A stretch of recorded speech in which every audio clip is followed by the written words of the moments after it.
Coming soon on video and DVD.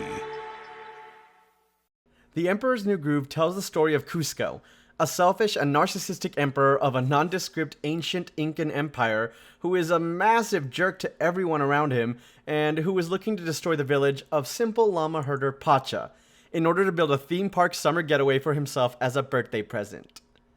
Joining these two in the film is Cusco's advisor Yzma and her right-hand man Kronk. Early in the film, Cusco fires Yzma and she immediately plots to kill Cusco and take over the throne. Now, when you really reduce it down like that and look at the simple plot elements, you can kind of start to see some similarities with The Emperor's New Groove and Disney's most successful film of the Renaissance, The Lion King. Much like Emperor's New Groove, The Lion King stars a bit of a bratty, selfish protagonist, albeit he is a child for a majority of the film, and the plot of the main antagonist is him trying to kill him in order to take over the throne. Now, the reason that that's notable at all is because of how Emperor's New Groove kind of came to be. If you've never looked into the story or heard about it, it's kind of a wild, wild ride. So to kick things off, let's check in with Roger Allers, who was the director of Kingdom of the Sun and became that right after directing The Lion King, Disney's most successful, profitable, and probably influential movie of the Renaissance. After Lion King, I was told, how about developing a story about South American culture? I looked at them and I said, oh, the Incas. So I gathered a crew to do the picture, inspired by a setting like Machu Picchu, the city up in the clouds, up in the mountains. With this inspiration, he crafted a tale of a greedy, selfish emperor, a humble llama herder who looks identical to the emperor, a high priestess who wants to destroy the sun because she thinks it is what's causing her to age. The nearly identical emperor and llama herder pull a Parent Trap, Prince and the Pauper, It Takes Two hijinks type of switch. There is an ancient 1,000-year-old talking talisman that starts off as a wacky sidekick and then defects to help the high priestess destroy the sun and try to kill the emperor. And our two heroes save the day by either summoning the god of light and or lassoing the sun back into place after the high priestess has succeeded in eliminating it. There's a lot there. The title for this movie was Kingdom of the Sun, and from this grand epic full of mistaken identities, all-powerful deities, death and resurrection. Oh yeah, not only do they turn the emperor into a llama in this movie, they actually do succeed in killing him in the story, and our heroes find a way to resurrect him. So from all this grandness was born The Emperor's New Groove. So how does one get from summoning the god of death and darkness and lassoing the sun back into place to 1, 2, 3, 4. Happy, happy birthday, all of us to you. Well, you got me. By all accounts, it doesn't make sense. To make a long story short, the movie was costing a lot more money, and after The Lion King, not a lot of the movies that were left in the Renaissance made a lot of money. Pocahontas was a flop. Hunchback of Notre Dame, even bigger flop. Hercules, very much underperformed. Mulan, slightly better but not amazing. And Tarzan did pretty good, but by the time we get to Tarzan, you kind of realize that we were already changing some stuff, right? So, starting with The Little Mermaid and going through the Renaissance, we hit musicals hard. Like, that is the formula for our Disney movies. We sing songs, turn them into Broadway shows a lot of the times. We make money. By the time we get to Tarzan, that had kind of not been working for a couple of years. So Tarzan, while it has an incredible soundtrack by Phil Collins, is very much not a musical. Tarzan doesn't sing. The apes kind of sing a lyricless song when they trash the camp, but it's not really a musical number in a traditional sense. Tarzan's mom starts to sing You'll Be in My Heart. She gets like 3 lines, and then Phil Collins takes over. For the most part, it's Phil Collins just doing background soundtrack to the movie. Great songs, not a musical. So we've kind of changed the formula. And during all of these years, after The Lion King, is when Kingdom of the Sun is in production. And so following The Lion King, Roger Allers really wants to kind of make a spiritual successor to the film and give it that same kind of gravitas. So Lion King, we had Elton John. And for Kingdom of the Sun, he hired Sting. Now Sting was fully in. Came in, he wrote 6 songs that did not make it into the movie ultimately, spoiler alert. And one of the conditions for Sting doing the film was that his wife, Trudy, got to film the entire process of Sting working on it, them making this movie. So we were kind of shooting this documentary. That documentary exists today. It is called The Sweatbox, and all those clips you saw from Kingdom of the Sun, everything with that time code, that all comes from that documentary. This movie is not painted in a great light because obviously it was a really, really troubled production. It's not something Disney really wants you to see, so you're not going to find that on Disney+. It's kind of hard to track down. I found it on the Internet Archive. You can find some rips of it on YouTube. If you get the chance and can hunt it down, I really recommend it. It's a great film. But Sting is in. Sting writes songs. They're great. If you haven't heard Eartha Kitt recorded her villain song, and there are some animation reels, some of which you saw in the clip earlier. It's fantastic. It's a great villain song. I realize it doesn't fit in the movie we ultimately got, but it's such a shame because she's great. Eartha Kitt kills it. You should pause this video right now and go search for it. It's called Snuff Out the Light. You'll love it. Anyway, back on the troubles with Kingdom of the Sun. Also from the Sweatbox, here is a scene showing the reactions of some of the executives following a test screening of the movie. Check it out. Creator, Viracocha, wanted the world to have light. So he threw a rope to a distant star. This star was Inti, the sun. Inti battled Supai. For me, so much of the movie isn't working. I just don't know who I'm supposed to care about, what I'm watching. The pace seems really, really wacky, like just so leaden, and I'm not having much fun. And we have not found a movie yet. And I think, story-wise, for me, we're between two stools. We're neither a comedy, we're not a drama, we're not a this, we're not a that. Yeah, it's heartbreaking. And then you see that, and you hear Roger Allers' reaction to that. Look. Well, it's kind of like being rolled over with a steamroller, and then you get up sort of paper thin and try to blow yourself back out into proportion where you can work again. It's kind of par for the course a little bit on these pictures, but it's always hard to, see the sandcastle be knocked down and start thinking about how to make it better. But that's basically, what's good about the process is we go through these things and, and it's a distillation process. So, the weak stuff gets weeded out, and you just have to keep strengthening the foundation of your story and all that. So following that, Disney starts looking for changes. We bring in other creatives, we bring in another director. We need to save this movie. Essentially, the team breaks up to try to solve the problems with this movie and bring different pitches to life. Roger Allers kind of comes forth with a simplified version of his story, trying to make it work. And then we get another pitch that they kind of call a blue sky, pie in the sky dream, just let's throw something at the wall and see if it sticks. And from that little pitch, we start to see a kernel of the Emperor's New Groove.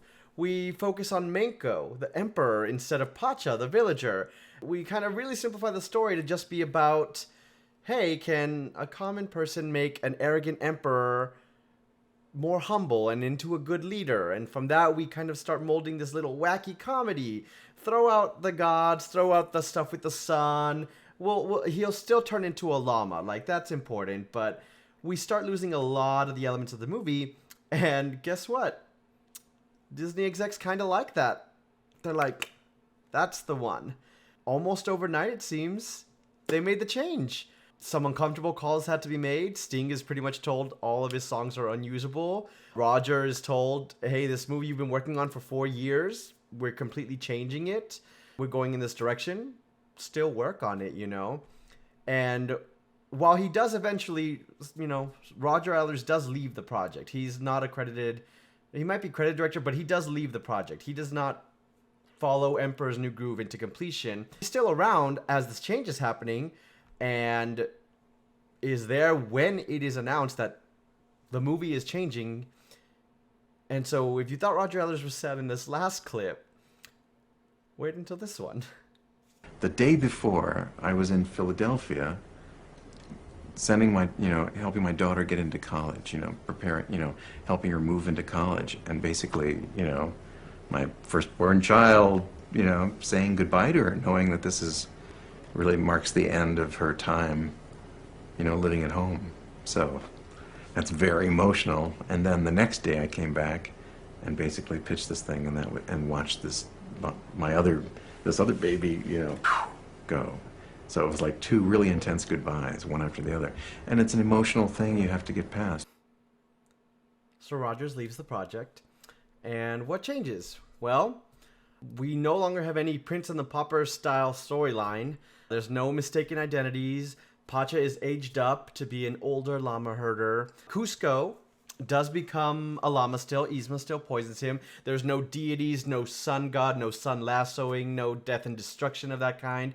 Just a much more simplified story of Yzma wanting to take over the crown, Kuzco being a little bit of a huge dick and needing to learn and grow from that. Really, we cut that story down to these 4 characters and admittedly made those characters very, very strong and structured a very simple story around them. And with the loss of a lot of those plot elements and characters, we also lose most of Sting's contribution to the film. Sting had written several songs for characters or relationships or plot points that just did not exist anymore. He had written Yzma's villain song. Her villain arc was no longer the same. He had written a song for Huaca, that 1,000-year-old talisman. He's no longer in the movie. Actually, that's not true. He does show up in the movie. There he is in that scene. Congratulations, Waka, you made it in. And even still, with all of his songs removed from the movie, Sting toughs it out. He wants to complete the project. He does end up writing, but not performing, the songs that he did write for the movie. So Perfect World and the reprise that ends the movie, Sting wrote those. Tom Jones sang it. And even though they're not technically in the movie, 3 of his songs do play in the end credits of the final film. So Sting's kind of heart is still in here, but a lot of his work was thrown out. He stuck through with the film, though, to completion. He was there at the premiere. What a trooper. So was it worth all the drama? I mean, 6 years of production troubles, changing the story, losing directors, losing creative team members, simplifying the story. Was it all worth it? Well, at the time, I think the answer is no. 2000 was not a great year for Disney. We had Fantasia 2000, which was a huge disappointment, Dinosaur, which was a massive flop, and then The Emperor's New Groove came out December. And even though reviews were good to great, they weren't bad reviews, it didn't make a lot of money. And it cemented that year really as the end of the Renaissance. Tarzan happens in 99, makes a lot of money. We bring in the new millennium with 3 flops for Disney. And that really kicks off one of Disney's worst decades, right? You get a couple of gems in there, Lilo and Stitch in the early 2000s, but this is really when Disney starts to sink. You get things like Chicken Little and Home on the Range, Meet the Robinsons, which I do love. But it's not a great time, and it takes almost, if not over a decade, for Disney to actually recover from these failures. Having said that, I think Emperor's New Groove has really found a new life these days. I mentioned earlier that they really took the Kingdom of the Sun and boiled it down to essentially 4 really strong characters, a couple of plot points, and built from there, and I think that is true. I think Kuzco is one of Disney's best protagonists that they've ever written. His arc is extremely neat and tight, starting out as a massively selfish person that is easy to hate but a lot of fun to watch, and we get to see a very believable and honest change in him through his journey with Pacha, who I think is a very sweet and gentle foil to Kuzco's boisterous personality. David Spade and John Goodman work so well off of each other, and seeing Goodman within 3 years go from being the loud and boisterous friend in The Big Lebowski to the soft and gentle one in this film, and then repeating this formula to possibly even greater success a year later in Monsters, Inc., it's just great to see such amazing character work in succession like that. John Goodman is a treasure, and David Spade absolutely kills it in this movie. They are both fantastic, both in vocal performances and in how their characters are written. Eartha Kitt and Patrick Warburton might outdo them, though. They are easily my favorite villain sidekick duo in the entire Disney canon. Yzma on her own may not beat the likes of Ursula, Scar, or Maleficent as far as iconic soul Disney villains go, but her and Kronk together definitely give Jafar and Iago a run for their money in terms of pure comedy gold and delicious villainy together. Like, I would watch a movie of just these two together in a heartbeat, and it's really no surprise that Kronk is the one that got a direct-to-DVD sequel a few years later. Every single line that these two have is a riot, and they are a joy anytime they are on screen together. Because the movie was edited so much, and so much got changed, and so much got taken out, and there wasn't a lot left to work with, the movie is really short, actually. It comes in at under an hour and 20 minutes, so it's really fast-paced. And because of how tight it is, there isn't a lot of fat to trim off of the movie. In fact, there's only really one part of the movie that I have a problem with, and it's right after the restaurant scene where Pacha finds out that Yzma and Kronk are trying to kill Kuzco. He tells Kuzco, he distracts them and tries to get away. Kuzco doesn't believe him and says, oh, you're just trying to get me to stop me from getting home so that I won't build my theme park on your hill. And they fight and they separate, and literally immediately, like 20 seconds later, Kuzco pokes his head out, hears Yzma talk about killing him, realizes Pacha was telling the truth, and then walks away. He goes to that little, like, he's crying scene in the rain, and then, I guess, 45 seconds later, has accepted his llama, tries to eat some grass, immediately sees Pacha there amongst other llamas. They make up, and it seems like it was really just added, I don't know, to try to create some tension or an obstacle for these two to have to overcome, but it comes up so quickly and gets resolved almost immediately. Again, the movie's so short, there's not a lot of time to spend here to develop that. It just feels like a waste of time. And not only that, right after that scene, remember, we are on a journey from Pacha's village to get Kuzco back to his kingdom, right? Get back to the palace. Right after this scene where we've broken up and then immediately made up again, we cut back to Pacha's village with Kuzco and Pacha running back there for some reason. I don't actually know why. So I know in the movie we know that Yzma and Kronk have gone there because they're looking, right? Kronk recognized Pacha. He remembers why he recognized Pacha. And so they're at the village looking for Pacha.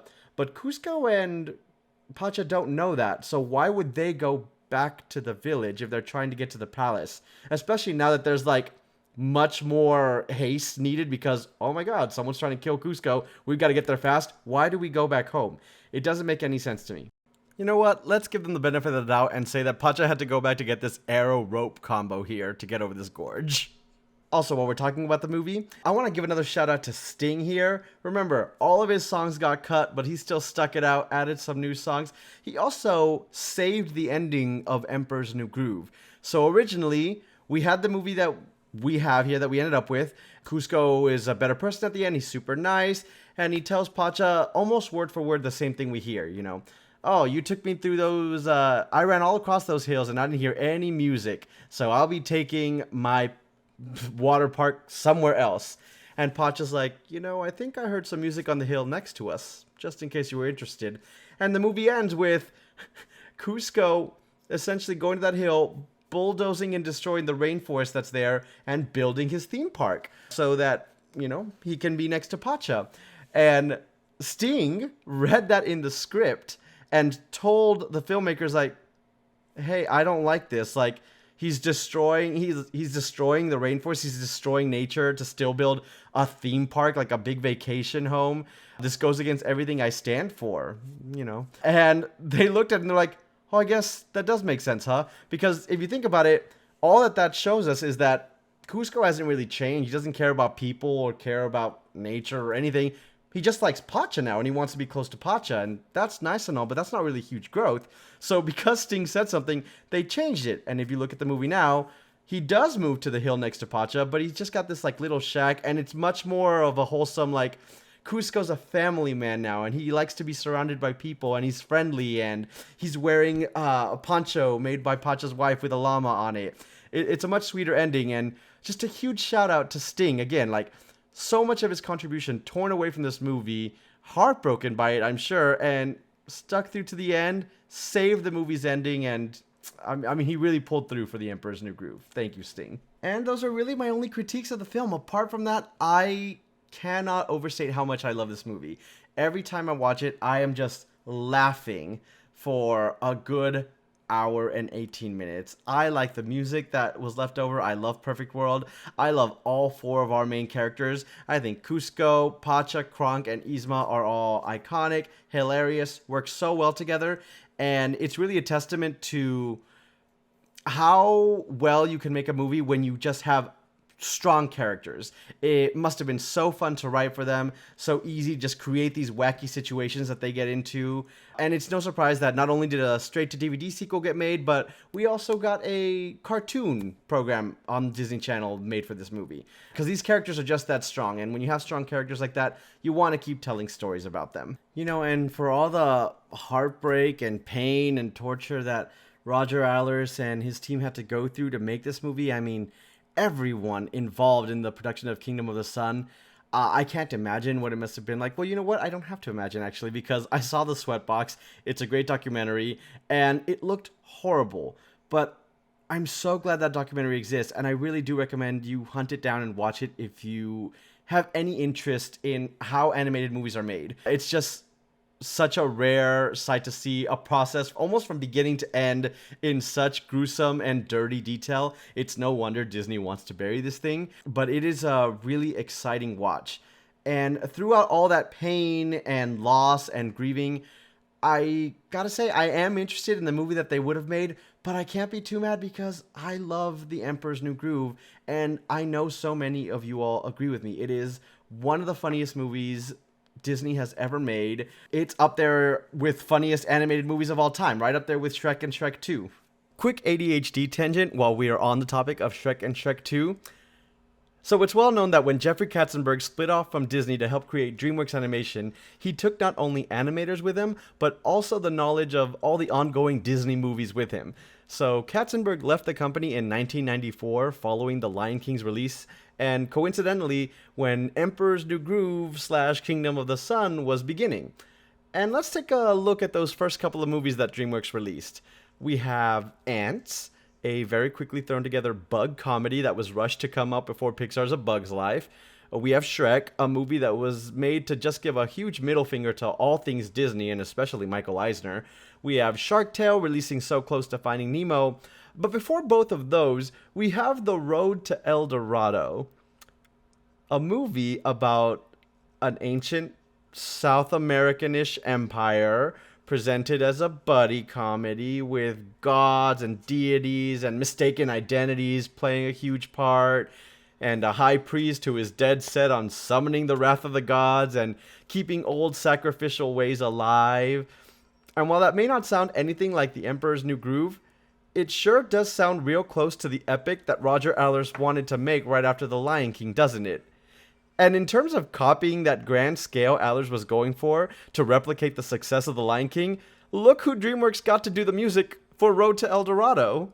And made El Dorado the magnificent and golden 1,000 years ago.